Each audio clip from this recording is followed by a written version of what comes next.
Hey, how's it going? Thank you for tuning in to get some information on 3 ways that you can prepare your house for a virtual market. Now, before your home goes on the market, as a seller, you need to understand, what is required. The traditional way of selling your home, it no longer applies, at least not right now, given the situation that we're all dealing with, which is COVID-19. So because everything has to be readjusted, everything needs to be virtual, it needs to be online, it needs to be able to show up and attract people through internet or social media sites. So presentation is everything. 95% of all buyers, they begin their home search online. That's through sites like Zillow or, looking on the marketplace on Facebook or, through other social media platforms such as YouTube. Everyone goes online first now to look and see what's available. So the way you come up online is very important because, first impressions are everything. So bottom line, the goal as a seller is to get your home sold as quickly as possible for top dollar. So to do that, you need to make sure that your house is in tip-top, in its best condition possible, period. When people come to your house, the main goal is for them to be like, this is it, this is my house, I could see me, I could see my family living here comfortably, I don't want anybody else to have it. That's the type of feeling and the reaction that you want when people come into your home. So like I stated, first impressions are everything. Now, some people are like, okay, I want to sell my home, but there's certain things that I need to get done beforehand before I put it on the market. So they always ask, well, how much do I need to invest? That question really depends on the market. The market, to me, there's two sides. It could either be a buyer's market or it could be a seller's market.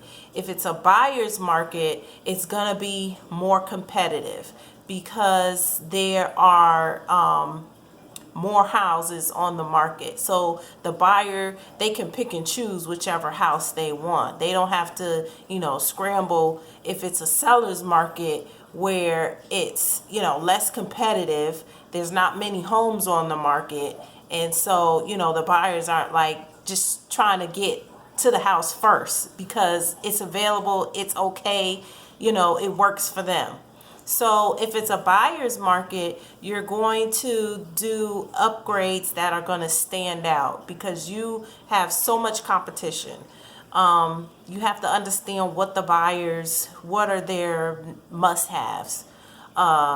If it's a seller's market, you're going to be more lenient and you might not have to invest as much into getting your home up to a good place to market to others. So do some research. I will always say do some research, find out what similar homes to yours, what do they have? Do they have granite? Do they have specific flooring? Is there a certain color scheme for paint that they're using in the home? Do they have, stainless steel appliances? You want to see what your competition is doing. Or you could even ask your realtor to tell you, okay, for the homes that have sold within the last, 3 months, what did they look like? What was the price point? At that price point, what were the special features in that home so that you know how to position yourself in the market?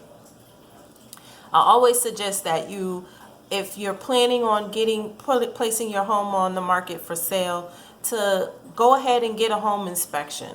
I know people's like, well, I could save some money and have the buyer do the home inspection, but I always suggest to my clients that are selling their home is to get a home inspection, because then you could probably tackle some of the things that may come up that might deter a buyer from buying your home. And it's always going to be along the lines of the major system. So it will be your HVAC, your roof, your plumbing, and your electrical. Get those four main things handled or taken care of ahead of time. So that when the buyer comes with their inspection, they don't have so much things that they're demanding from you to be repaired. Like I stated, understand what they want. What do buyers want? I noticed, for one thing, curb appeal. A lot of buyers, they would like to have, nice landscaping, but the stone that's outside of a home, for like accents. A lot of buyers are looking to have that on their home because they want their homes to stand out. Let's see. I always, like I stated, ask your realtor for cost versus repair. There is a list. So, for example, if that way you can understand what your return on your investment will be. So you don't want to spend, thousands of dollars on updating, a pool, or updating, something designer into your home if you're not going to get that money back. It doesn't make sense. You want to be practical with your money. Like I stated, update your curb appeal. You want to make a first. If people pull up to your house, they want to say that the house is inviting, it's welcoming. They're anxious to see, oh, if the outside looks this great, let me see what the inside looks like. Spend that money to, keep the lawn cut, have nice flowers out front, shrubbery. You don't want to overdo it. Inside the home, you want to make sure that it is clean. Please, people, clean your home before you list it and before you actually take pictures, which are going to be showcased and displayed for the world to see online. You want to make sure that you declutter. You don't want to have so much of your stuff, I say stuff, in your home that they can't see past all of your possessions. They can't picture themselves in the home because it's too much distraction going on. So I always suggest that you declutter your home. And also, if you have pets, you might be used to a certain odor in your home, but people outside are like, oh, I could smell that this person has a dog or they have a cat, or I'm allergic to it. So, if I can't get this smell and this dander and things of that nature outside of the home, this is not going to be a good fit for me or for my family. So make sure that you clean, make sure that you declutter. And another thing, make sure that you clean your carpets if you have carpets, or make sure that you clean the floors, make them shine, make the grout look very clean and white, or whatever color that you have. Make sure that your house is in tip-top shape on the inside. I always say small things that people can notice, like something missing, door handles, or things aren't tightened, or there's need to be painted. Make sure you address those items, because even though you like this is small and minor, it's something that buyers, it sticks out for them, and they're saying, oh, if this person couldn't repair this, how do I know they made repairs to something major, like something with the electrical or something with the plumbing? You want to eliminate those type of thoughts when people are walking through your home. So to prepare virtually, a lot of people are doing 3D virtual tours. So the reason for this is because they want to reduce the traffic into their homes.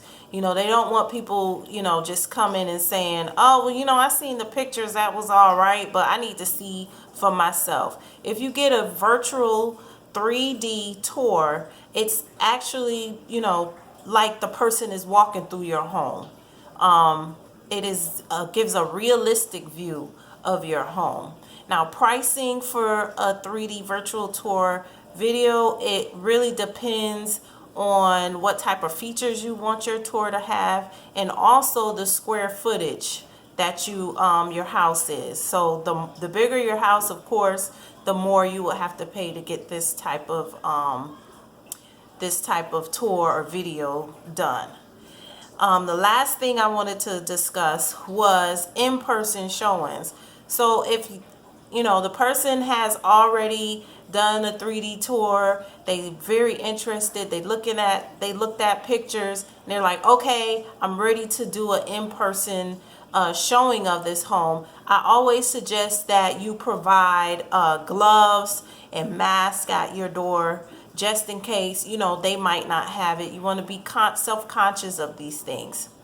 I also just suggest that you leave your cabinets open, leave closet doors open, leave interior doors open, so that eliminates things that people would have to touch within your home, because once they're gone, you want to make sure that you disinfect and air out your home. Disinfect it with soap and water, or if you have bleach, whatever. Make sure you disinfect your home after every showing and air it out, just to give you that peace of mind that, okay, even though they did have a mask and gloves on, it's still clean.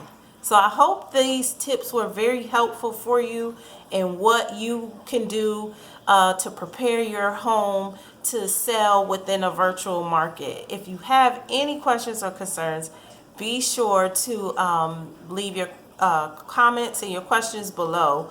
Also, I'm going to leave a link that will give you a seller's checklist, so you know what to do, step by step, to prepare your home to be sold on the market. So it was great talking with you. I will see you on the next video. Have a great one.